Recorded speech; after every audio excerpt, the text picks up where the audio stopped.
Olá pessoal, bem-vindos ao 5º episódio do Soma de Ideias.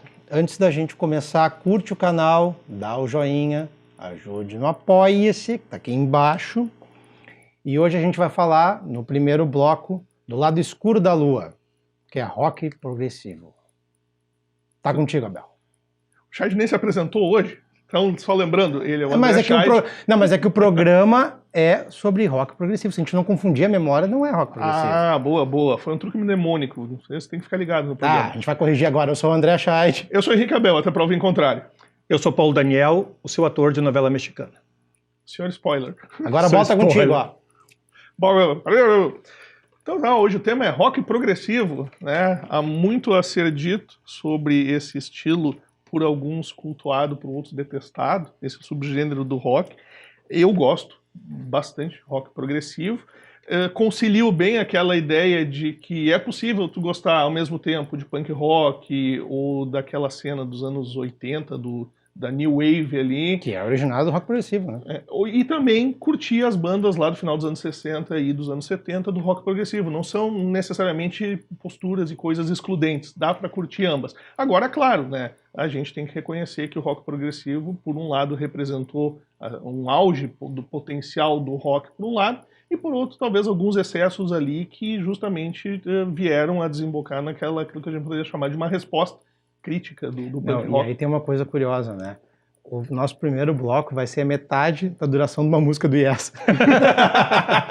Cara, Inagada da Vida tem quanto do Iron Butterfly? São 13 minutos ou 23 minutos, é uma coisa assim, né? Que é Quanto impressionante. tempo tem? Eu acho que são 23 minutos. Inagada da de Vida. 45 minutos. Meu Deus do céu. Dava tempo de consumir 3 ou 4 cigarrinhos de artista durante uma única música. 12 camadas Eu nunca fiz de isso, teclado. tá? 12 camadas de teclado sobrepostas com um fundo de violino, algo assim, né? E o mistério será que se tu sincronizar o Dark Side of the Moon com o programa de hoje, será que sincroniza? Né? Não quero dar ideia, mas se alguém quiser com tentar. o Mágico de Oz? Claro que sim. Não, mas com o programa de hoje. Eu fiz a referência, foi uma com o referência programa de hoje, me perdi. Com o programa de hoje, com o programa de hoje. Me perdi. Já estava ocupado com o café ali. Não tô ocupado, o café é o tema do programa. O Chad, na verdade, deixou escapar um segredo. Ele, durante o programa, não assiste o programa. Não. Ele não faz isso. Ele só assiste o programa depois, mas enquanto ele participa, ele não assiste o programa. Não. Uma coisa muito grave. Uma distorção que a gente tem que corrigir.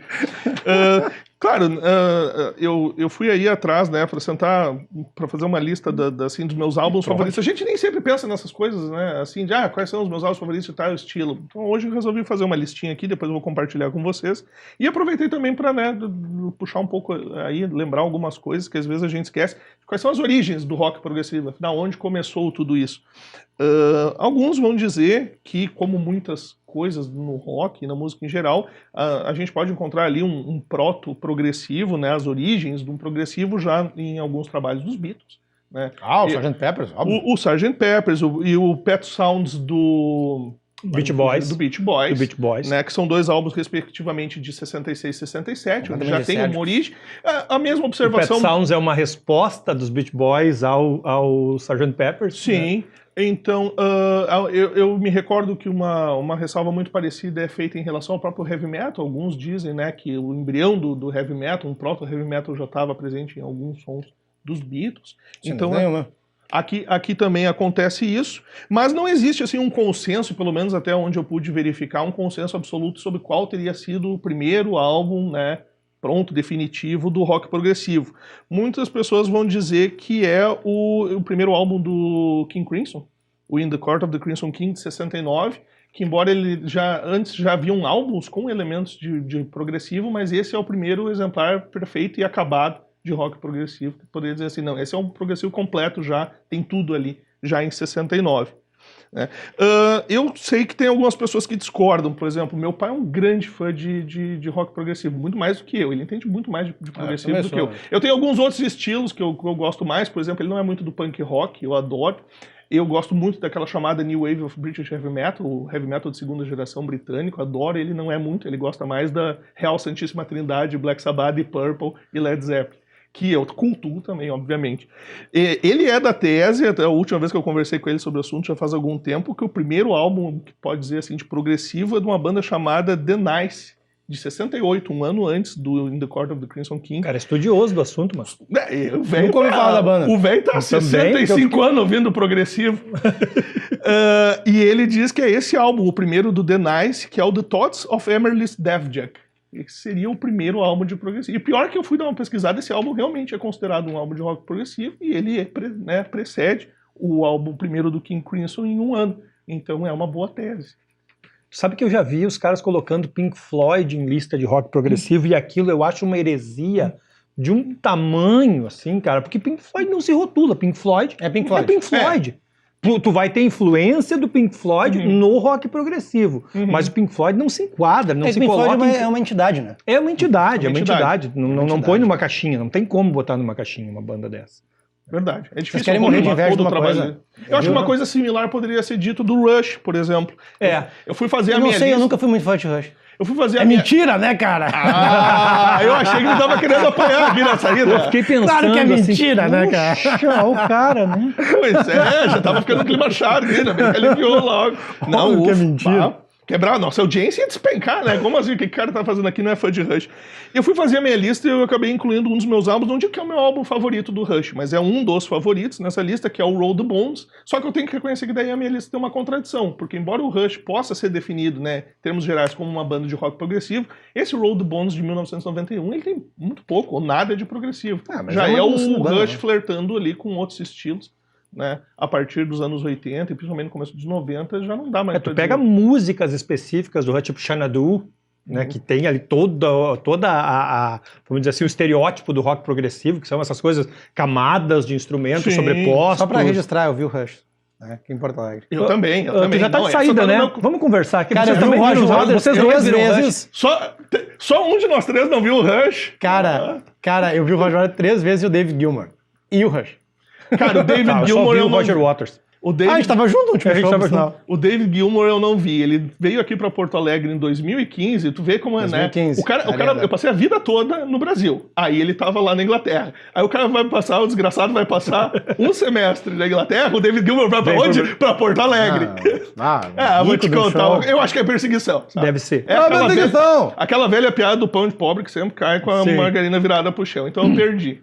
Cara, dessa lance de rock progressivo, uma banda que eu acho muito interessante, não é que eu seja muito fã, mas eu reconheço musicalmente muito massa, é o Genesis. Mas que eu acho legal o seguinte, que o Genesis é algo até 78, acho que é que o Peter Gabriel sai. Sim. E depois o Phil Collins toma conta, é uma outra banda, mas que também é uma super banda. Eu sou muito fã do Phil Collins. Ela se torna mais pop, totalmente, é uma outra banda, mas que rompe, eu acho, com essa dinâmica do progressivo, toda essa coisa, que era com o Peter Gabriel, que é uma genialidade, né, indiscutível, né? O cara é impressionante. Mas agora vocês podem me xingar, mas eu acho que algumas vezes ele ficava chato pra caramba, cara. Não, é normal, cara, é isso, a genialidade tem disso, né? O Peter Gabriel é um cara incrível, mas às vezes fica chato. Então eu devo ser muito burro, porque eu nunca me acho chato. Nossa! Tu tá sempre de bem contigo.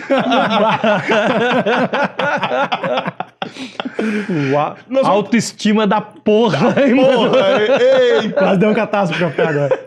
Nós vamos ter que entrar nessa polêmica, né? Vai ter gente aí se pegando no pau nos comentários. Mas qual é a melhor fase do Genesis? É o Peter Gabriel ou é depois quando assume o Phil Collins? Eu acho que é mais palatável quando assume o Phil Collins. Comercialmente não é Não, mas eu gosto mais do Phil Collins. Eu sou mais fã do Phil Collins. Eu acho o Peter Gabriel mais elaborado, é um troço muito mais doido, mas é mais pop, mais tranquilo de assimilar. Fica chato. Esse é um assunto que eu já tentei trabalhar assim com meu pai, que é um grande fã de progressivo, como eu já falei, e dizendo assim, não, eu gosto muito do pop dos anos 80, então eu acho que eu me identifico um pouco mais com aquela fase, assim, e ele acha isso isso. Tá? Como que alguém pode achar que existe Gênesis depois do Phil Collins? É isso. E ele viu o Gênesis com o Peter Gabriel no final dos anos 70 em São Paulo. Que legal. Uma das coisas que ele gosta de esfregar na minha cara, assim, né? Aquele bonito no currículo. Cara. E eu realmente sim, senhor. Sim, senhor, ele viu. Cara, ele viu. E outra que ele gostava de sempre lembrar é que ele tinha visto nos anos 70 o Alice Cooper. Em São Paulo também, que é uma mágoa que eu tinha até que em 2011 o Alice Cooper veio pra Porto Alegre. Eu não consegui. E daí eu botei também no meu currículo, aquilo me engrandeceu. Eu fiquei muito triste que eu não consegui no Alice Cooper. Foi um showzaço. Eu tinha um compromisso, não deu pra ir, cara. Foi no Pepsi on Stage, tava perto dele. Não, e o repertório, um setlist fantástico. Baita show. Cara, eu tinha 20 anos, eu vi dessas coisas que o cara fica assim, eu vi o John Kay do Steppenwolf no Opinião. Boa! Legal, velho, aquilo ali foi um troço maluco, assim, porque era no Opinião, né? Era um show over, pequenininho, assim, muito próximo. Demais. De experiências do Opinião, uma das que eu mais tenho dificuldade de acreditar, às vezes eu acho que eu sonhei isso, é que em 98 eu vi o Bob Dylan no Opinião. Eu não tenho mais certeza se isso aconteceu. Não, eu não vi, mas eu sei que ele tava. Eu não vi. Porque ele tava tocando a 3 metros de mim, e eu penso, não é possível. Bob Dylan no Opinião No Opinião, parece que é bom demais pra ser verdade, parece, mas parece que aconteceu. Eu acho duas coisas, é bom demais pra ser verdade e já fomos melhores. Já fomos melhores. Já fomos melhores, porque se trazia o Bob Dylan pra tocar num lugar, quantas pessoas cabem na Opinião? 2 mil pessoas, lá em cima. É um show over pequenininho e tal. Meu Deus, já Tinha um cara que eu nunca esqueci, ele tava perto de mim, eu tava a 3 metros do palco, e ele apontava assim, é o Bob Dylan! Tipo, tá todo mundo emocionado, mas a gente entendeu, sabe? A gente sabe que mas dá pra entender. Devia ser o Peninha, cara. Cara, mas eu super entendo a reação, porque eu compartilhava do sentimento. Mas foi interessante ter falado do Genesis, porque na minha listinha aqui dos meus álbuns de progressivo favorito, eu coloquei o de 1973, o Selling England by the Pound, que é, né, aí engolindo a minha afirmação anterior, que é da fase do Peter Gabriel. Mas isso é um álbum de progressivo. Não, tremendamente. É isso? Tremendamente. E bom demais. Se tu for pegar um álbum pop do Genesis, tu vai pegar o Phil Collins. Ninguém fica parado quando toca Invisible Touch, Não né? tem, cara. Não tem. Não, eu gosto bastante do Phil Collins, cara. Sou suspeito a falar, porque eu gosto bastante dele. E sempre tem que respeitar um baterista que canta, né? Então, canta bem, né? Pô, canta muito bem. Canta bem, né? Tem umas músicas bacanas. Mas o Ringo também é legal. Quem? É o Ringo.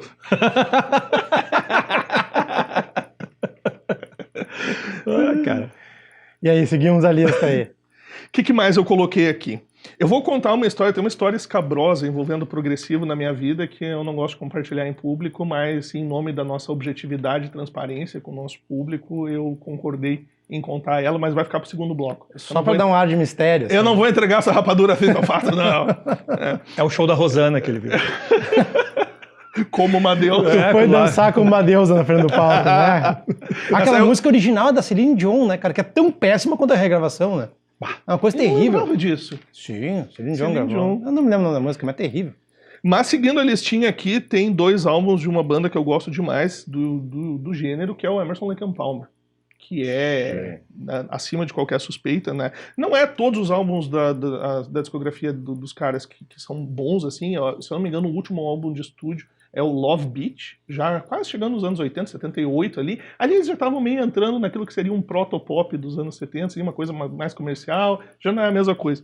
Mas tem 2 álbuns do Emerson Lake and Palmer que eu sou muito fã, que um é o Trilogy, de 1972, e o outro é o Tarcos, de 1971, que praticamente todas as músicas do álbum contam, né, desenvolvem uma história assim, sobre uma criatura mitológica que é uma espécie de um tatu cibernético gigante e a batalha dele com outras criaturas. Então é uma viagem completa, mas... Já fomos melhores no ácido lisérgico também, né? Também. Porque a abstração do conceito de lado, a trilha, como ela se desenvolve, assim, é simplesmente fantástico. Tu ouve aquele disco e ele gruda em ti. Em 71 o cara tomava um ácido e fazia isso. Hoje o cara toma um ácido e faz Psy. Eu ouvi uma piada muito boa uma vez de que isso aí é a influência do Pac-Man na nossa cultura, porque como teve uma geração que ficou jogando o jogo do cara que ficava no labirinto com música eletrônica e comendo as pastilhas, isso virou depois da nossa cultura musical. Não, as pessoas às vezes ficam bravas comigo quando eu converso com elas a respeito da música eletrônica, né? Mas não é que eu sou preconceituoso, mas vamos pegar ali o ano de 2010, né? Qual foi a música que marcou a época em 2010? Aqui na nossa região, aqui em Porto Alegre. Não vou falar o nome dos DJs aqui, que as pessoas vão ficar bravas. Mas tu não consegue cantar, porque não tem letra, não tem melodia, tem tum, tum, tum. Porra, né, cara?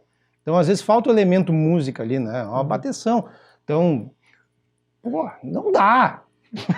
Não dá. Eu não quero ser intolerante, mas não dá.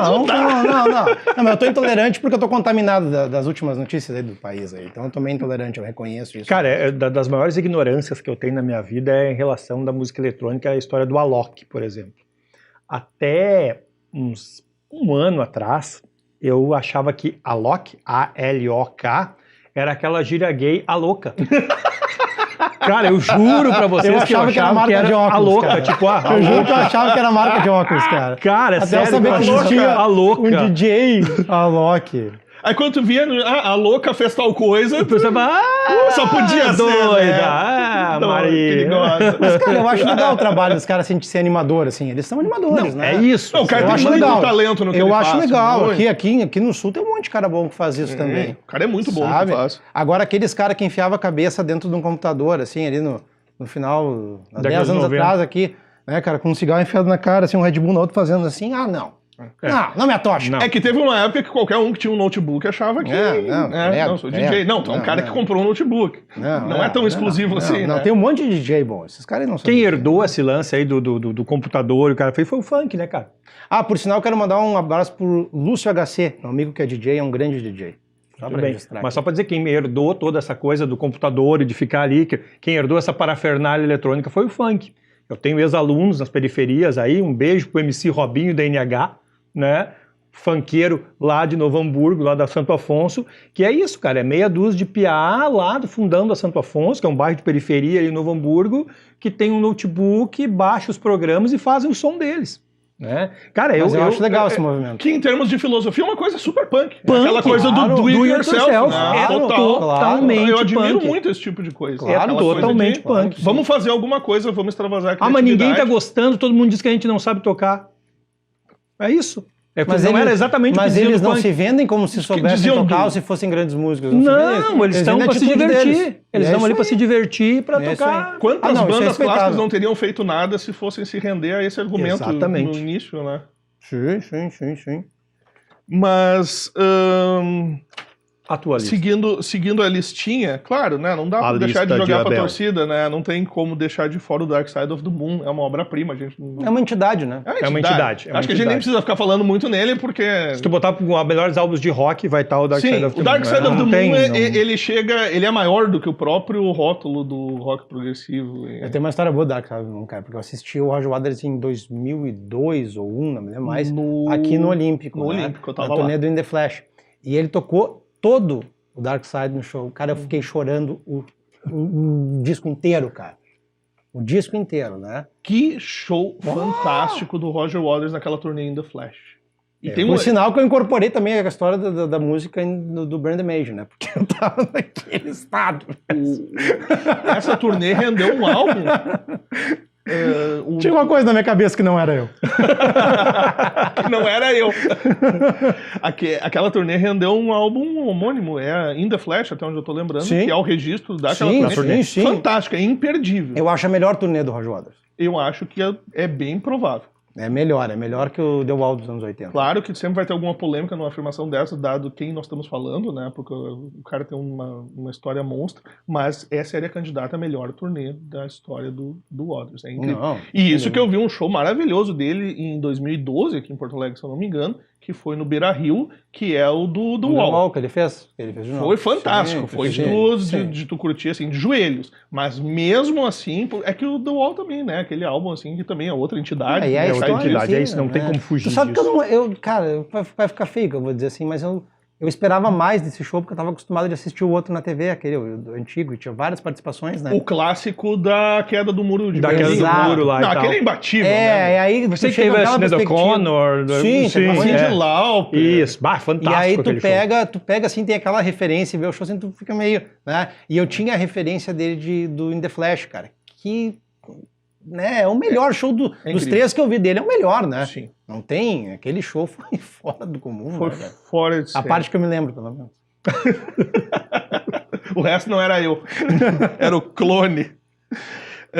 E, claro, a gente vai falar de rock progressivo, a gente tem que reconhecer aí que em termos assim de grande sucesso comercial e grandes públicos, talvez não exista mais nenhuma banda que tenha conseguido essas coisas tocando esse subgênero nos últimos 20 e poucos anos. Talvez a última tenha sido o Dream Theater, Né? E se a gente for pegar... chato. Se a gente for Muito pegar... bom. Uma polêmica. Chato pra Só caramba. pra polemizar, porque nesse programa nós não temos medo de polemizar. Chato. Um dos álbuns da minha chato. lista é o do Dream Theater, Images and Words, de 1992. Um baita disco. Não é chato, Não, totalmente técnico, né? Dos timbres, tudo, mas é chato. A gente tem 2 minutos, vamos falar um pouquinho do Mutantes, cara. Cara, Tem tô que falar do falando da Mutantes. influência que isso vem pro Brasil, né? Acelera, tempo! Tempo! Seguinte, Mutantes, depois da saída da Rita, né? Depois da saída da Rita, eles já vêm com o pé no progressivo, desde lá do Mutantes e seus Cometas no País dos Baretes. A Hora e a Vez do Cabelo Crescer é um som totalmente progressivo, né? Mas essas músicas mais elaboradas, que são muito King Crimson, assim, com mais pesadonas, umas coisas assim. Eu gosto muito. E depois que a Rita sai... Eu gosto. Depois que a Rita sai, eles se atolam, né, no ácido, e eu acho que o ápice disso é aquele disco A e o Z, né, que veio ser lançado só agora, que tem a música, o A e o Z deve ter uns 10, 12 minutos. Eu vim escutando agora, né, na chuva, vindo pra cá. Eu não sei como é que eu não capotei. Eu não sei como é que eu não capotei, porque... Você voando... Chegou uma hora que eu olhei e disse, olha, olha, né? Tô na cantareira com os guri. E, cara, e aí tu tem uns outros reflexos, né? Tipo o Terço, né? O Terço também é uma baita banda da década de 70, também nessa vibe de várias camadas e tal. Som Imaginário, né, uma banda muito progressiva. E aí é legal o seguinte, que o brasileiro tem um lance muito massa de apropriar as coisas, né, desde a Tropicália, então, essa coisa do antropofagismo. O Som Imaginário pega todas essas referências progressivas, deglute aquilo e larga um lance meio jazz, bossa nova com progressivo. É muito doido. E o nosso tempo, e o nosso tempo foi pra banha, né, que eu ia falar do Sagrado Coração da Terra, não, que aí já pega... O seguinte, nós vamos fazer um intervalinho. Certo. Daí depois tu vai emendar de novo um pouquinho nesse assunto. Não dá pra falar, porque você não falar dos Brazuca, né? Não dá, deu uma sacanagem. Mas a gente volta. A gente vai fazer um pequeno intervalo. Curte o canal, dá o joinha, ajuda no Apoia-se e daqui a pouco a gente volta.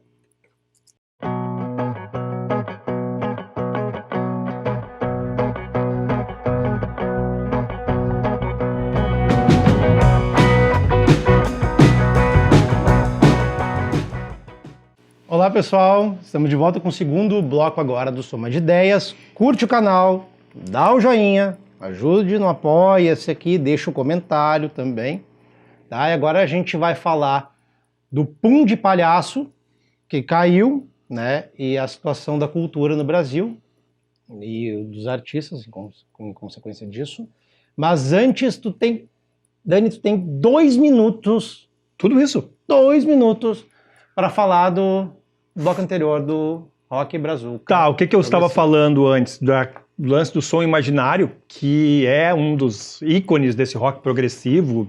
Aí que tá, é um lance diferente, por quê? Porque, é rock progressivo? Não, não é rock progressivo, é música progressiva, porque eles, como eu estava falando, eles incorporaram os elementos do rock progressivo, né, aquelas camadas musicais, são baita músicos, né, que é uma das características do rock progressivo. Eu acho que foi o que terminou cansando e deu origem ao punk, e foi isso, né, cara? Era um monte de virtuoso em cima do palco, cada solo demorava 8 minutos, né, e vamos combinar, né? Quando é o meu solo, eu gosto. Os outros, sim, né? Eu tô tocando, eu acho uma bosta. Esses 8 minutos aguentando aí. Pois é. Então, eram uns virtuosos, não? Os virtuosos é aquilo, né, cara? Eu brinco, o pessoal vai me bater, né, que ou tu é músico, né, ou tu tomou um ácido para escutar todo o disco do King Crimson do começo até o fim. Não, mas o bom mesmo é os dois. É os dois, eu não sei. Me contaram, não sei. Eu não toco nem apito, né, cara, então... É um terror. Eu desafino até tô batendo palma. É uma coisa impressionante. Eu bato palma desafinado. Mas do Som Imaginário, então eles incorporam isso dentro da música deles e fazem um lance meio bossa nova, jazz, com elementos do rock progressivo. E a gente tem uma banda chamada Sagrado Coração da Terra. E aí As Pintas fazem um lance meio teclados de igreja, aquela coisa, né? Só falta ter um Domina no meio, né? Mas são as coisas brasileiras, né? O que vai... Sagrado Coração da Terra é o nome da banda. Agora eu vi que eu fui um estagiário na minha vida, né? Não, cara, mas é que eu sou mais velho que vocês, cara. Mas nunca tive a ideia de botar um nome numa banda de Sagrado Coração da Terra. Mas é aquele lance meio ecológico, eu quero uma casa no campo, né? Que os Mutantes vão fazer, que vão para Cantareira, e ali vai ser o lugar de experimentar, e que o Arnaldo Batista vai roubar um anjo do cemitério e vai levar para lá. Né? O seu tempo acabou. Bom, então, na questão do tempo, estamos parados, né? Então agora a gente vai falar de um assunto sério, né? Que a cultura no Brasil, a falta de amparo está tendo para a cultura e para os artistas, né? Então, Dani, o que tu tá achando disso? Tu como historiador, tu que tá bem próximo dessa turma também, né? Cara, como é que é o nome do rapaz esse que vai entrar agora para a Secretaria de Cultura? O Mário Frias, né? Mário Frias, é isso? Cara, eu não sei nem quem é. Eu acho que é Mário Frias. E ele era da Malhação, né? É um ator da Malhação. É sério isso? É sério, ele era ator da Malhação. Não, mas ele vai assumir Sim, vai assumir, já assumiu. O Bolsonaro já assumiu. Já assumiu, uma coisa assim, parece que enquanto a Regina ainda estava, ela foi corneada que o cara já estava num almoço, uma coisa assim com o presidente. Mas o que eu achei legal é o seguinte, vem o cara da Malhação agora então para assumir a Secretaria de Cultura e parece que o Nuno Leal Maia vai assumir o Ministério da Educação, porque ele era o professor Pascoaletti da Malhação. E parece que o Ministério dos Esportes vai ser o Mocotó, o André Marques, o Cabeção. A gente vai ter um múltipla escolha agora, todo no governo federal. Vai ficar melhor caracterizado no Ministério da Educação assim, porque ele vai ser de fato uma pornochanchada. Vai ser legal. Porque... agora não tem mais nem o que esconder, né? Não, cara, é triste demais. Tem um filme de porno chanchada que é o Nuno Leal Maia, que ele é o pegador, imagina, cara, o Nuno Leal Maia era o pegador e ele tinha um passatão, assim, de sunga, né, no arpoador, é uma coisa impressionante, né? Um abraço pro Anderson, nosso grande mestre oráculo de porno chanchada, ele é uma coisa... Ele tem enciclopédia. É uma enciclopédia, uma coisa impressionante. Mas, cara, o que a gente vai dizer, velho? É um paradoxo isso, a gente está vivendo num país que o que está nos segurando ainda mentalmente, minimamente equilibrados nesse momento é a arte. Sim. É a arte. Tu tá olhando série, meu amigo, tá em casa, maratonei tal série. Desculpa, são atores. Né? Vi a live do fulano. É ator, é artista. Gosta de ver quadro. Cara, música que tu conheceu, a namoradinha. A música que tu conheceu. Aquela que tu chorou depois, a galhada, também. Também, exatamente. Então, assim, o que tá nos mantém... Na verdade, o que nos mantém mentalmente saudáveis é a arte. E agora, nesse isolamento social, é o que nos segura de não querer se atirar ou atirar os entes queridos pela janela. E aí, nós estamos vivendo num país em que tu tem uma tradição agora, dessa tradição conservadora maluca, que vamos combinar, né? Uma coisa, a gente já falou isso outra vez que eu estive aqui, uma coisa é tu ser conservador, outra coisa é tu ser maluco e fascista, e que vem dessa esculhambação com o artista, como a pecha de vagabundo e tal, e é o que está acontecendo agora, cara. Os caras que estão nos dando segurança psicológica, psiquiátrica, até eu diria, né, para aguentar esse tirão, vão morrer de fome, brother. Vale a gente lembrar um episódio, né, aquele trecho, que não tem como rir disso, que é quando fechou o Ministério da Cultura, aquela fala imbecil do Marco Feliciano, né, que os artistas deveriam procurar agora o Ministério do Trabalho. Então, isso não tem como deixar mais claro qual a intenção desse governo com relação à cultura. É uma cultura em tantos níveis, porque não é só uma questão de um preconceito enraizado, ou uma questão de um estigma social, de que fazer uma dicotomia entre o artista e a pessoa que trabalha, como se tu trabalhar na indústria do entretenimento não fosse trabalho. Claro. Mas é uma ignorância também do ponto de vista econômico, de não entender que no mundo que a gente vive hoje existe uma indústria inteira, fortíssima. Economia da cultura, indústria criativa. O turismo, Deus, né? Que é... eventos, tudo. Sim, e que é sustentado em cima de produções artísticas. É que nem tu achar assim, tu acha que o pessoal envolvido no Netflix... Por que o Netflix é uma das empresas mais bem avaliadas do mundo?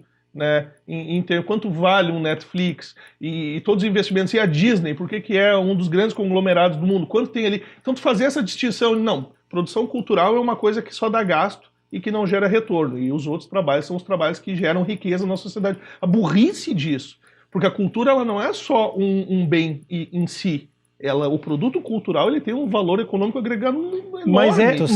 Mas é uma tradição canalha que tu tem nas elites aqui do Brasil, cara. É isso que eu digo. Mas agora a gente tem que fazer uma coisa, calma, antes de tu continuar o teu raciocínio. Tem que definir exatamente o que é elite, né? Porque todo mundo ali, tem um pessoal ali que vai ali, tira um financiamento, compra um carro importado e acha que é elite. Exatamente. Gente, não é. Ok, vamos colocar o seguinte, você que tem o seu... Qual é o nome daquele Jeep? Como é que é o nome do Jeep bonito esse agora que tá todo mundo tendo? Enfim, você que comprou o seu Jeep financiado... Não tem a menor ideia. Nós não estamos falando de você. Jeep pra mim é o Willys. Exatamente. Nós não estamos falando de você, tá? Quando a gente fala em elite, nós estamos falando de Gerdau, de grandes corporações, Infinito, Itaú, tá? Bradesco. Exatamente, nós estamos falando dos bancos. Mas aí é interessante, porque essa galera faz eco do pensamento da elite, mesmo não sendo. Sim. Né? É isso, a elite não dissemina ódio, a elite terceiriza ele. Né? A classe média assume esse ódio da elite. Mas é o cara, então, uma questão canalha que eu digo nisso é o seguinte, são os caras que vão para Nova York e vão ver os espetáculos da Broadway, levam os filhos para Disney e dizem, isso aí sim, não sei o quê, e volta para cá e chama um magrão que tá tocando no bar de vagabundo, vai arrumar um emprego para ti. Por quê? Porque é a incultura, é a ignorância. Não, sendo que isso é uma das coisas mais difíceis de fazer, cara. Eu sei porque, enfim, cara, isso aconteceu diversas vezes comigo, tocando ao longo desses 20 anos. Tocar num bar desses, ou num restaurante, tu ser completamente invisível. Totalmente. Completamente invisível. Mais ignorado que tecladista de churrascaria. Eu nunca precisei viver da música, mas tem uma turma aí que tá desamparada que vive exclusivamente disso. Né? E que toca e que é ignorada, completamente ignorada. É tão interessante, né? A pessoa vai pegar a família e vai, sei lá, para Londres, daí assiste a montagem do Fantasma da Ópera, aí compreende que aquilo é uma coisa linda, cool, não sei o que, blá. Aí aqui no Brasil jamais faria uma coisa dessa, jamais assistiria um musical, uma peça. Aí vai para Paris, aí o Louvre, daí se deslumbra, como o museu é uma coisa rica, né? Mas aqui no Brasil ir no museu é uma coisa de desvirtuado, de vagabundo. Não, mas na Inglaterra é cult, esse pessoal tira foto com artista de rua, né? Mas passa o artista invisível. Se o artista chegar perto, eles botam o spray de pimenta no olho do cara. Mas a coisa que mais me entristece nisso, gente, é que assim, ó, tu pega qualquer negócio no Brasil, assim, banco, o setor agrícola, né, o agronegócio, enfim, essa turma toda, para qualquer coisa que dá errado, tem amparo, né, tem socorro, tem programas que, na verdade, não é um socorro pontual, é permanente. É permanente. Né? Esses negócios, simplesmente eles existem com o amparo do Estado e com a injeção financeira do Estado. O capitalismo compadril. E a cultura não tem isso. E é uma curiosidade que eu tenho agora, eu não tenho esse dado, mas eu gostaria de saber quantos empregos gera um carnaval do Rio e quantos empregos gera um banco. Né? Não falando só do Carnaval do Rio, usei um exemplo aqui, uma coisa grande, sim, mas enfim, estou falando, pode ser, usar aqui Gramado, enfim, então as produtoras culturais aqui de Porto Alegre, que tem que correr atrás do rabo toda hora para pagar as contas, né? Final do mês tem que escolher se corta a luz, se corta o telefone, né? E essa turma não tem o mesmo amparo. Não tem. E aí chega numa coisa assim, por que a gente está nessa lacuna de cultura hoje? Porque o artista ele não tem mais como sobreviver. Ele não tem isso antes da pandemia, isso não é uma coisa pontual da pandemia. Não tem como sobreviver.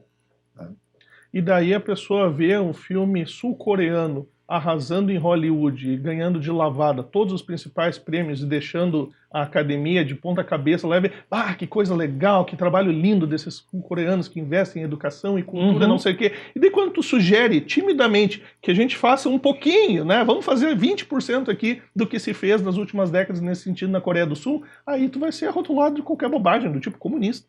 Sim. Não, mas o nosso cinema ele vinha tendo apoio ali ao longo dos anos. Cara, Medellín, isso é uma coisa pontual agora do tema. Medellín. E desse sujeito que tá aí. Tivemos anos melhores, melhores, com certeza. Medellín, na Colômbia, tá? Medellín, que é a grande, né? O tráfico, essa coisa toda, narcos, parará. Cara, Medellín hoje é uma cidade que tem um dos maiores núcleos de cultura. Não, mas ela superou esse tem um dos maiores núcleos de cultura da América Latina. Mas por que ela superou? Porque quando deu esse vácuo econômico, os caras disseram, não, é educação e cultura. E dali, é educação e cultura. A gente vai reverter isso aqui. Por quê? Porque tu vai tirar a pecha de uma cidade que era a cidade do tráfico. Ah, tu vai botar ela pra cidade do quê? Sei lá, da indústria de biotônico? Não. Tu vai ter que pegar tu vai ter que mudar a matriz, a cara e justamente a identidade dessas pessoas. E tu só vai construir identidade no povo de uma cidade, em qualquer lugar, através da cultura. Que eles vão ter que se enxergar tal como, isso só consegue te enxergar com educação e cultura. Então tu não vai superar nunca esse vazio, esse vácuo que nós temos aqui no Brasil, se não preencher com cultura. E pontualmente a gente pode agora, por que a gente pega assim no pé da Regina Duarte, possivelmente desse próximo infeliz que vai assumir o Ministério da Cultura, é porque a gente está tendo hoje gente que está literalmente, cara, com fome em casa, né? Porque o que essa turma aqui depende? Os músicos, que dependem de aglomeração de pessoas, os produtores, desde o pessoal que recolhe a latinha no final do evento, o que essa turma vai fazer? E aí tu pensa assim, ó, para que serve o Ministério da Cultura? Pô, agora é pontual, vamos agilizar, para desburocratizar, para chegar os recursos nas pessoas. Não, é o pum do palhaço, é a caipirinha de maracujá, é a musiquinha dos anos 70, né? Não tem como nem fazer piada disso, primeiro cara, que não é mais nem porque ministério, isso é um assunto muito sério. É uma secretaria dentro de um ministério maluco. Exatamente. É do Ministério da Damares que tá a cultura?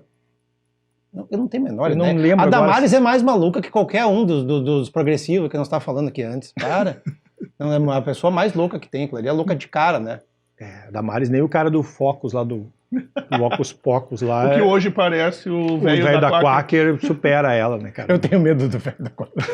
Eu confesso que eu tenho medo do velho. Virou, mexeu, volta o assunto, porque todo mundo tem medo do velho da Quaker. Não sei como é que ele nunca apareceu num daqueles filmes da série Atividade Paranormal. Podia ter o que apareceu o velho da Quaker. Agora eu vou sonhar com isso aí porque tu falou. Olha. Tá lançada a ideia. Mas tem alguns municípios e tal. É isso, é uma coisa que a gente está vendo agora. Nós nunca vivemos numa república tão federativa, né? Sim. Porque tu não tem um poder central. O poder central hoje é nulo. É um delírio, né? Não tem domínio, não tem planejamento, não tem estratégia. E os governadores dos estados estão tendo que se mexer e, por sua vez, os prefeitos da mesma coisa, né? A gente tem aqui, eu acho que dentro de uma situação agora, né, não é uma questão política, mas o Eduardo Leite é um cara que hoje eu olho para ele e digo assim, nossa, como esse cara é centrado. Porque é o melhor estado da saindo com relação na melhor desempenho em relação à pandemia. E aí tu tem ações... E o mérito é dele. É interessante isso, porque, por exemplo, vamos pegar aqui na Grande Porto Alegre, São Leopoldo é administrada pelo PT, Novo Hamburgo é administrado pelo PSDB, e tu vê ali o pessoal da cultura se mexendo de alguma forma para isso. Eu fico triste disso, eu vou dizer assim, porque eu conheço muito bem a Bea, que é a secretária de Cultura, que é uma excelente pessoa, tá? E cada vez que a Bea vence alguma etapa disso, assim, ó, a opinião pública vem de relho em cima dela, né? Tem até o auxílio direto do Marenco. O Marenco é uma pessoa que trabalha representando bem a cultura no Estado, e a opinião pública vem de patrola, né? Porque existe uma estigmatização da cultura. É isso. Vai gastar em cultura. Exatamente, é uma incompreensão de que não existe esse antagonismo entre investir em cultura, não, que isso é um desperdício, né? Não, isso tem um valor agregado, isso gera um retorno. Não, isso é um desperdício, vamos investir em outras coisas, mas investir nisso também traz retorno. Não é só uma coisa que tu faz só por princípio, ou por filosofia, ou porque tu quer promover valores morais elevados, ou porque tu quer dar uma de erudito ou de classudo. Não tem nada disso, não é uma coisa elitista. É algo que faz uma transformação na sociedade, inclusive econômica. A gente não quer só comida, a gente quer comida, diversão e arte. Faz parte do grupo todo, cara. É uma necessidade humana. E acho que ia ajudar para que as pessoas compreendessem isso de uma maneira mais intuitiva se elas fizessem uma lista da quantidade de produtos culturais que elas consomem toda semana. Entra aí a novelinha, entra aí série, entra filme nacional estrangeiro, entra o rádio, entra cada música que tu ouviu, álbum ou faixa isolada, quem já não é mais teatro, do paradigma dança, do tudo, teatro, dança, tudo. Faz uma lista, videogame, jogos eletrônicos. Faz uma lista dos produtos culturais que tu consome numa semana para ver se isso não é uma coisa que tem importância. Né? Olha o impacto econômico disso. Olha o giro de grana que isso dá. Se a gente for une todos esses pontos aí e ver o que circula de dinheiro só com a indústria só com a economia. Sabe, eu tenho uma grande amiga minha que mora em São Paulo e ela é artista abstrata, né? Abstrato. E ela tem convite para Nova York, Paris, dentro do Brasil, reconhecida fora. E aqui... E daqui a pouco vai ter brasileiro, né? Agora no momento não, por causa que tu tenha esse contexto da pandemia, mas numa situação mais normal tu ia ter brasileiro viajando pro exterior, aí ia ver o trabalho dessa artista, Exato. Ia ficar encantado. Isso que é primeiro mundo. Vem cá, minha filha, como é que é o seu nome? De onde você é? Eu sou do Brasil. Exatamente. Se estivesse olhando o trabalho dela lá no Brasil, essa porcaria, isso é coisa de desocupado, isso é coisa de vagabundo. Quem não vai trabalhar ao invés de ficar pintando essas bobagens? Mas é assim, agora a questão é a gente aceitar isso, ok, nós somos assim, tentar entender por quê e tentar melhorar, né, porque a vida enquanto a gente não morre, a gente tá podendo melhorar ainda, né. Sabe, Abel, a gente tá numa época assim que tudo é autocrítica, né, eles cobraram a autocrítica do PT por ter ficado muitos anos no poder, agora tem a autocrítica da mídia, agora tem a autocrítica do caralho a quatro, né, mas essa autocrítica que tu tá falando agora, ninguém cogita, ninguém fala assim, não, quem sabe, não, isso não tem, né. Esse senso comum da estupidez, né? Mas, cara, eu acho que tu falou agora da estupidez, eu acho que é isso. O que nos difere dos animais é a cultura. A cultura material, o homem sai do grupo dos bichos no momento que ele produz cultura. Que seja lá batendo uma pedra na outra para descobrir que aquilo ali tu corta ou com um pedaço de pau tu pode matar um bicho e tu ensina isso para os teus filhos. Eu acho que a gente vai estar regredindo culturalmente a partir do momento que se abraçou o mundo dos instintos, de filosofia política, que vai renegar o pensamento, a reflexão para um segundo plano, e o nome disso é fascismo, né? É o império da vontade, é o triunfo da vontade, é o instinto, eu vou porque eu acho, eu vou porque eu quero e não porque eu pensei, refleti, peguei 3, 4 opiniões e decidi, eu acho que o caminho é esse. Não, eu vou pelo meu instinto, por aquilo que eu sinto. Agir movido pelo baixo vento. Agir movido pelo baixo vento. Animalidade. Cara, o Hobbes deve estar apavorado, se revirando no caixão, vendo que o homem voltou a ser o lobo do homem. Exatamente. Cara, eu preciso pedir que o Abel conte a história. Eu prometi que eu ia contar a história misteriosa, né? Exato. Então eu vou fazer essa confissão vexaminosa em público aí. Eu sou muito bom em passar vexame, eu vou avaliar teu vexame. Na frente das câmeras, eu acho que agora eu Sabe aquele bonequinho assim, desculpa te cortar do ato, que tem a mão assim, ó, ele resume a minha vida, cara. Ele resume a minha vida, assim, completamente. Ó. Eu uso de vez em quando. Não, eu vou contar, vou abrir então em público pela primeira vez essa história vexaminosa. Na adolescência, eu tive a oportunidade de ver o Emerson Lake and Palmer em Gramado, de graça, ao vivo, com a formação original, e eu passei. Vou contar essa história. Eu acho que a gente pode fazer um minuto de silêncio. Um minuto sim. Escapar um pouquinho. Foi um prazer estar aqui com vocês. E passar o chapeuzinho de burro, né, para eu usar em caráter permanente para as próximas edições do programa. Porque, embora seja difícil de acreditar, e concordo, mas é um fato. Emerson Lake and Palmer, com a formação original, esteve aqui no Rio Grande do Sul nos anos 90, fez um show gratuito, pago acho que foi pela gestão municipal. Do tempo que era legal investir em show, né? Do tempo em que era interessante a ideia de investir em cultura, tu vê que loucura pensar uma coisa dessas, né? Foi num domingo de tarde, um show gratuito numa praça em Gramado, com a formação original do Emerson Lake and Palmer. Meu pai, que sempre foi um entusiasta, um entendido do rock progressivo, me convidou para ir, cara, isso é imperdível, muito bom, tu tem que ver, não sei, blá, blá, blá.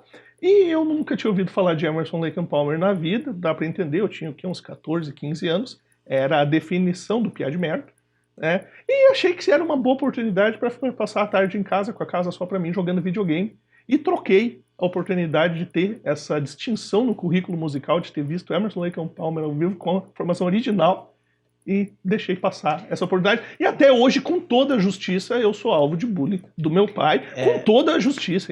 Eu acho que agora nós somos dois que podemos resumir a vida assim, né? Sim, né? Tá, cara, ele tinha 14 anos, ele era um guri de bosta. Isso tapa qualquer... Não, mas não tem perdão. Até o perdão tem limites.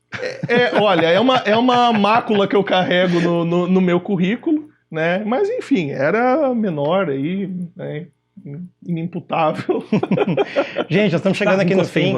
Encostei em você. Não por causa da pandemia, mas por causa que tu deixou de ver o Emerson Lake and Palmer. Que fique bem claro. Vamos solidarizar com isso. Que como a gente está tudo em isolamento, o problema não é o vírus, o problema é tu encostar no cara que me faz uma coisa dessa. Gente, a gente está chegando no fim agora do programa aqui. E assim, até eu queria me desculpar um pouco também por a gente daqui a pouco pegar muito pesado e falar muito sério no segundo bloco, mas é que é um assunto que é muito difícil de fazer piada, nem se deve, né? Esse que a gente falou. Então eu queria lembrar vocês que a gente criou um Apoia-se aqui no canal e por sua vez a gente vai desenvolver algumas parcerias com algumas secretarias de cultura para ajudar esses músicos nesse momento, né? Não sei se vão conseguir ajudar muito, mas o que está valendo nesse momento é a intenção, né? Além de falar o quão urgente é isso, se você puder ajudar algum músico nesse momento, ajudar o bar que tem a cerveja, como eu adoro cerveja, ele também vive de cultura e está passando sérias dificuldades, porque afinal de contas nem todos são o barranco que estão fazendo o que estão fazendo, né? Então, gente, eu sou o André Scheid, muito obrigado. Tua vez, Dani? Isso é oi! Eu sou o Paulo Daniel, seu ator de novela mexicana. Valeu, galera. Um beijo pra vocês. E eu sou o Henrique Abel, até prova em contrário. Curte o canal, dá o joinha, até a semana que vem.